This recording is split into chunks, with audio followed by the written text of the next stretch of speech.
하나님 말씀 함께 보겠습니다. 신명기 16장 9절로 12절 말씀 보겠습니다. 신명기 16장 9절로 12절 말씀 보겠습니다. 제가 봉독합니다.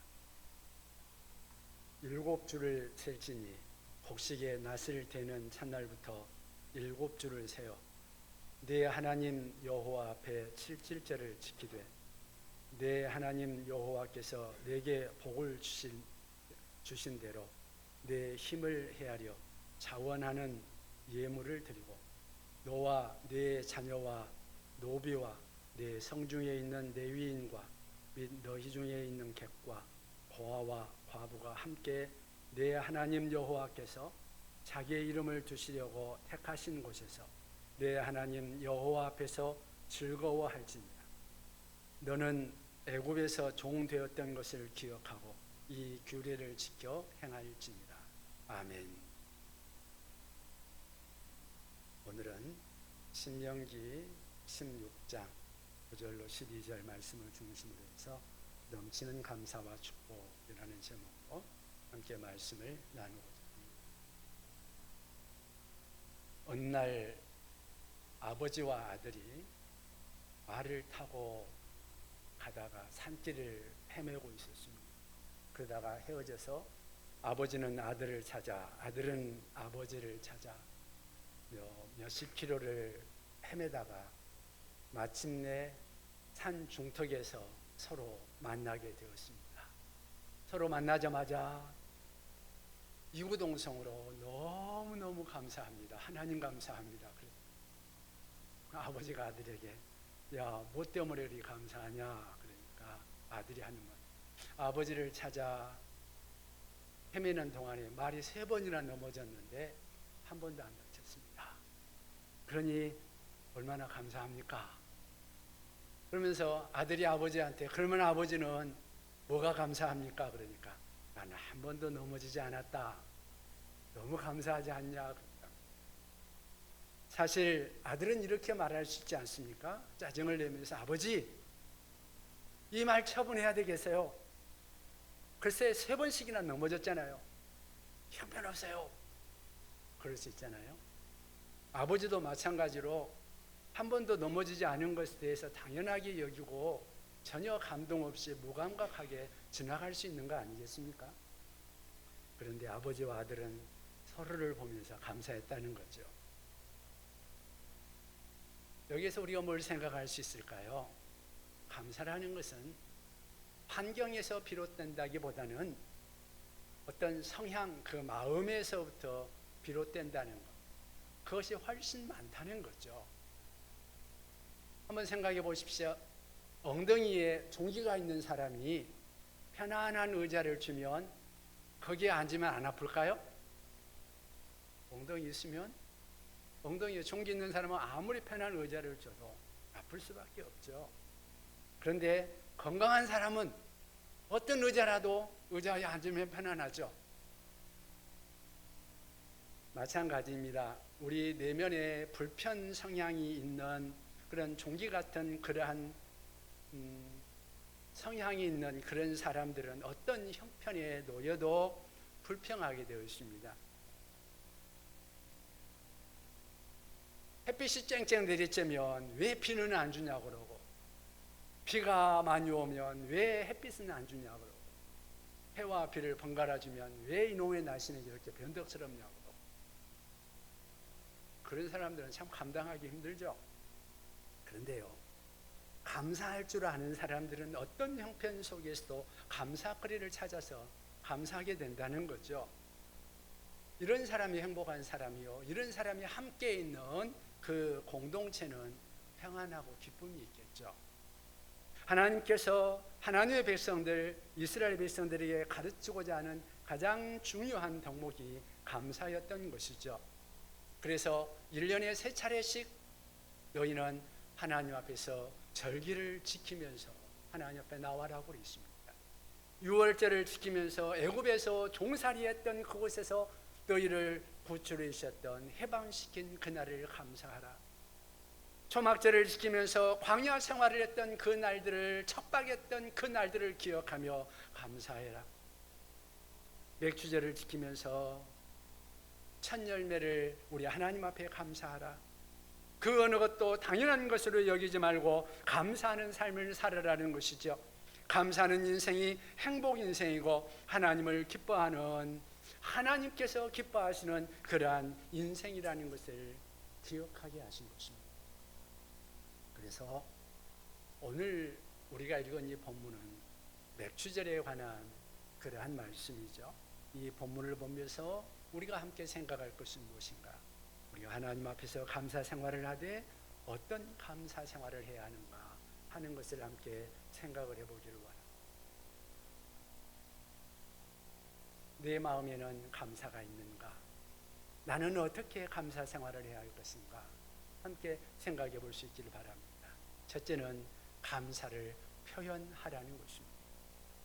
내 마음에 감사가 있다면 감사를 표현할 수 있어야 할 것입니다. 맥주절은 레위기 23장 10절 이하에 보면 보리 이삭의 첫 한 단을 거두어서 하나님께 드리는 그러한 절기라고 기록하고 있습니다. 그래서 초실절이라고도 하는데요. 레위기 23장에 그렇게 말씀을 합니다.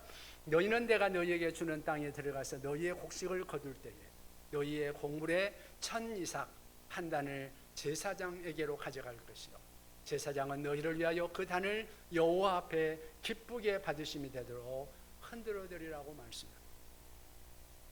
첫 단을 하나님께 드리는데 흔들어 드리라는 것입니다.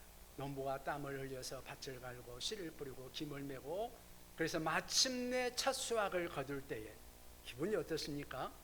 자기가 열심히 일해서 그 보람을 느낄 때 기분이 좋죠. 큰 보람을 느끼고.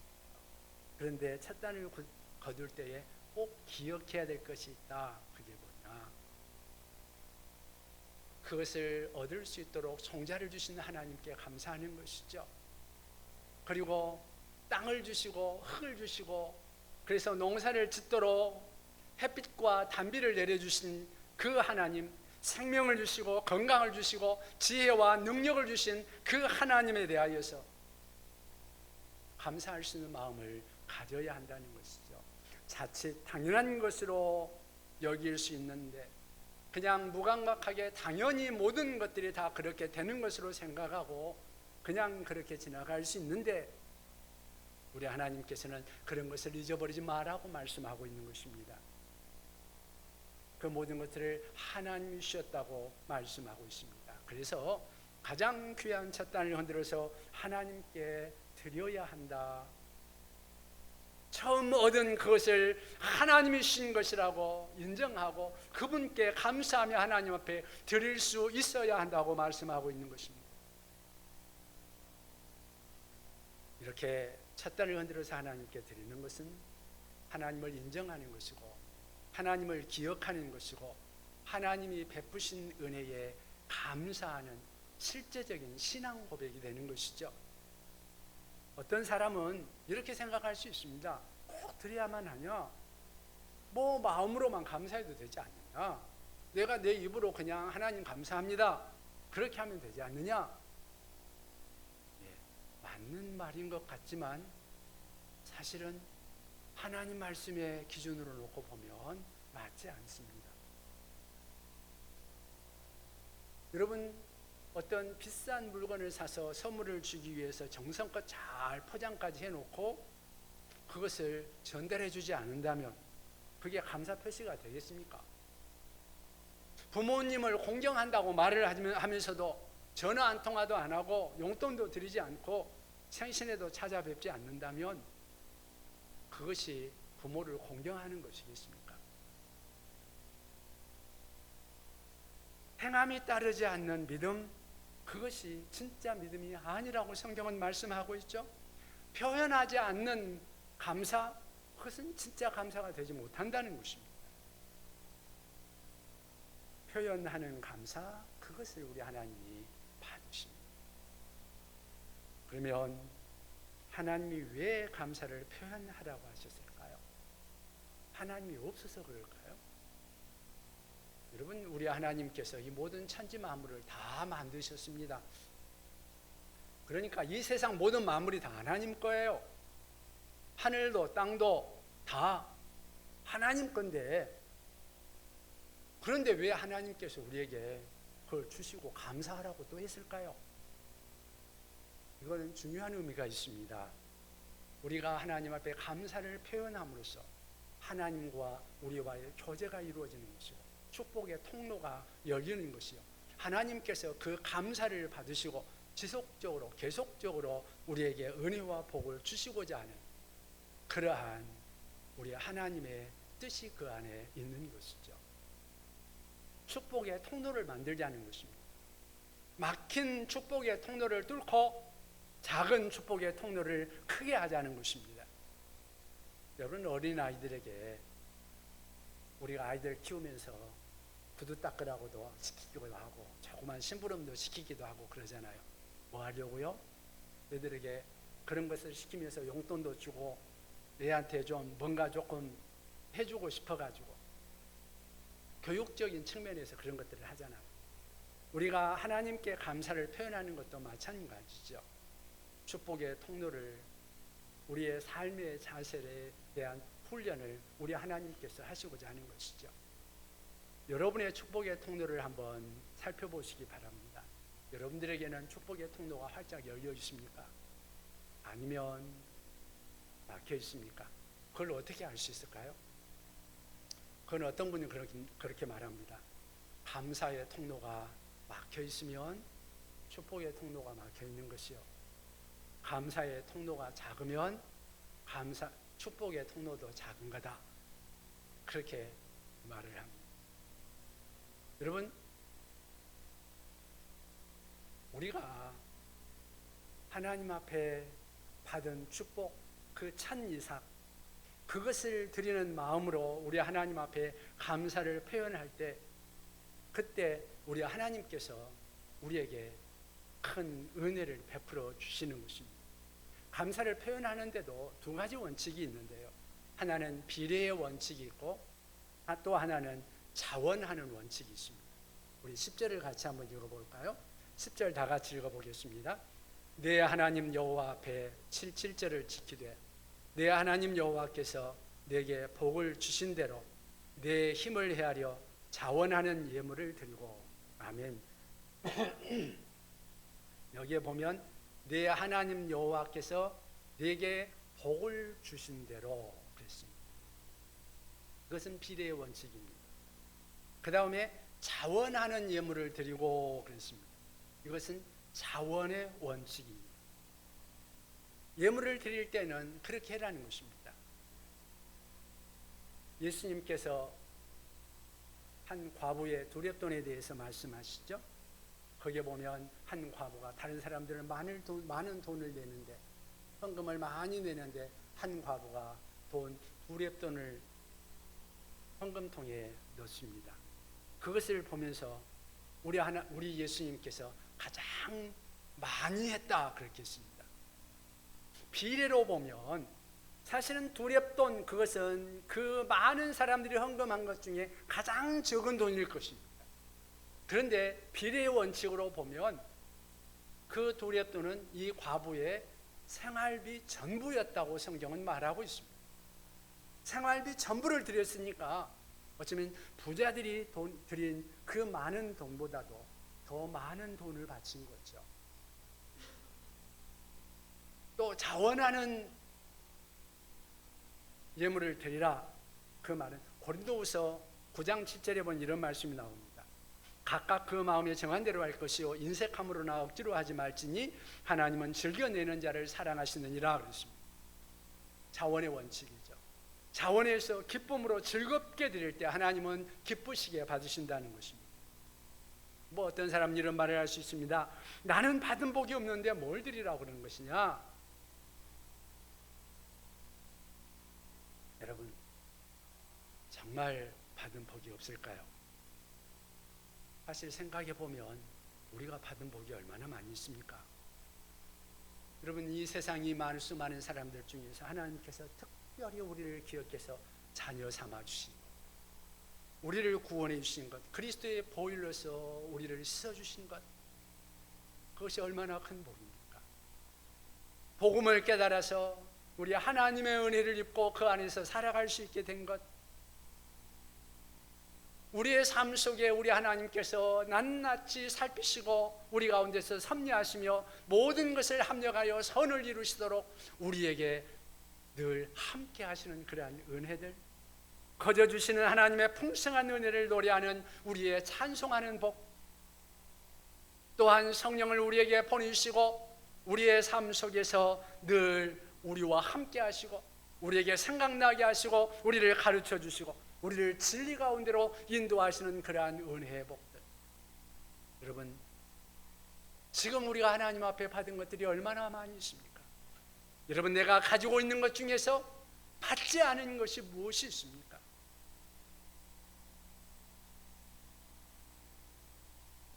받지 않은 것, 내가 가지고 있는 중에 아무것도 내가 받지 않은 것은 없죠. 그렇다면 감사해야 되지 않을까요? 예수님 때문에 모든 신령한 복을 받고 또 그 은혜 안에 거하고 있다면 우리가 하나님 앞에 감사를 드리는 것이 당연한 것이 아닐까요? 이러한 감사를 표현할 수 있는 우리가 될 수 있기를 바랍니다. 우리는 어떻게 감사 생활을 할 것인가? 두 번째는 받은 축복을 함께 누리라는 것입니다. 받은 축복을 함께 누리라. 나 혼자만이 아니라 함께 누리는 삶. 11절을 같이 한번 읽어볼까요? 11절 같이 읽겠습니다. 너와 네 자녀와 노비와 네 성중에 있는 레위인과 및 너희 중에 있는 객과 고아와 과부가 함께 네 하나님 여호와께서 자기의 이름을 두시려고 택하신 곳에서 내 하나님 여호와 앞에서 즐거워할지니라. 아멘. 함께 여호와 앞에서 즐거워할지니라. 첫 열매를 거둘 때 하나님께 드릴 때 어떻게 하라고 말하고 있는가? 그 마음으로 우리 하나님께 감사하고 감사하면서 어떻게 가족과 친척과 이웃과 그리고 모든 어려운 사람들, 그 사람들을 함께 모아서 기뻐하면서 기쁨을 나눈다면 우리 하나님께서 넘치는 복을 주시겠다는 것입니다. 사실 우리에게 주어진 재물, 물질, 돈 이런 것들은 선도 아니고 악도 아니죠. 그것을 어떻게 사용하느냐에 따라서 악이 되기도 하고 선도 되는데요. 근데 사람들은 그냥 나에게 일확천금 큰 돈이 생기기를 바랍니다. 그것이 꼭 그 사람에게 복이 될까요? 광주에 살던 한 40대 남성이 2008년도에 23억짜리 로또에 당첨이 됐습니다. 얼마나 좋았겠습니까? 그 돈으로 주식을 하다가 몽땅 다 날려버리고 가정 불화가 생기고 마침내 스스로 목숨을 끊어버리고 말았습니다. 그 사람에게 돈이 얼마나 큰 악입니까?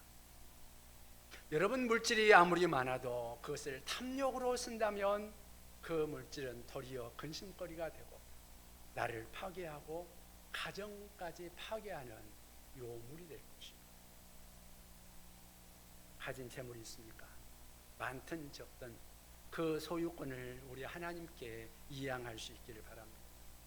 주님, 내가 가진 이것은 주님의 것입니다. 나는 주님의 것을 관리하는 청지기입니다. 나는 주님 앞에 받아서 그 받은 것을 관리하는 사람입니다. 그러한 자세, 저는 여러분들에게, 우리들에게 필요하다고 생각합니다. 내 삶의 목적을 하나님의 목적에 맞추고 하나님의 우선순위에 따라서 하나님의 뜻에 따라서 이 재물을 사용할 수 있다면 우리는 무엇을 하든지 하나님 앞에 감사하며 살아갈 수 있지 않을까요? 내 물질을 사용할 때 구제에 사용하며 감사할 수 있고 내 물질을 다른 사람들을 전도하는 데 사용하면서 감사할 수 있고 내가 내 물질을 가지고 내 이웃을 다른 사람을 위하여 사용할 때에 다른 사람의 그 어떤 것을 위하여 사용할 때도 감사하며 사용할 수 있지 않을까요? 이게 함께 축복을 누리는 것이죠. 이것이 하나님을 기뻐하시는 예배요, 이것이 더 큰 은혜와 복을 받는 비결이라는 것이죠. 범사에 감사하면 범사의 복을 줄 것이요, 특별한 감사를 하면 특별한 복을 줄 것이다, 그렇게 말하기도 합니다. 여러분, 하나님이 주신 복으로 하나님께 감사하고 내 주변의 사람과 함께 그것을 나누며 함께 즐기고 함께 누릴 수 있는 그러한 마음을 가지고 내가 관리자의 자세로서 청지기의 자세로서 그렇게 살아간다면 우리의 삶 속에 하나님의 축복의 통로가 열리게 될 것입니다. 그래서 감사함으로 내가 감사를 실천하며 우리 주님을 섬길 때 축복의 통로가 활짝 열리고 하나님의 복이 여러분들에게 넘치시기를 바랍니다. 어떻게 감사 생활을 할까요? 세 번째는 구체적으로 감사를 할 수 있기를 바랍니다. 구체적으로 감사하다. 요즘 현대화될수록 사회 문화들이 점점 복잡해질수록 심각해지는 병이 있는데 그게 우울증이죠. 아마 사회가 복잡해질수록 저는 이 우울증은 점점 더 많아지지 않을까, 그렇게 생각을 합니다. 여러분이 이 우울증을 어떻게 극복할 수 있을까요? 우울증을 극복하는 가장 좋은 약이 있는데 그건 감사합니다. 구체적으로 어떤 일들에 대해서 하나하나 감사하는 삶을 살아갈 때에 우리의 우울증은 사라질 것입니다. 마르시 시모프라는 사람이 이유 없는 행복이라는 책을 쓰고 거기에서 깊이 행복한 사람 100명과 인터뷰한 결과를 이야기해 줬는데 거기에는 공통점이 있었다고 합니다.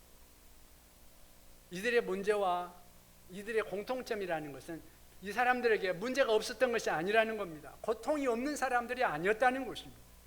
이들에게도 두려움이 있었고 실패도 있었고 실망도 있었다는 것이죠. 그런데 깊이 행복한 사람들은 어떤 상황 속에서도 감사의 초점을 맞추고 있었다는 것이죠. 문제가 발생했을 때 문제에 초점을 맞추지 않고 가능성에 초점을 맞추더라는 것이죠. 뭔가 잃어버렸을 때 잃어버린 것에 초점을 맞추지 않고 가지고 있는 것에 초점을 맞추고 그리고 감사하더라는 것이죠. 여러분, 감사는 어떻게 할까요? 감사 그냥 대충 두리뭉실하게 감사하는 것이 아니라 이렇게 해보시기 바랍니다.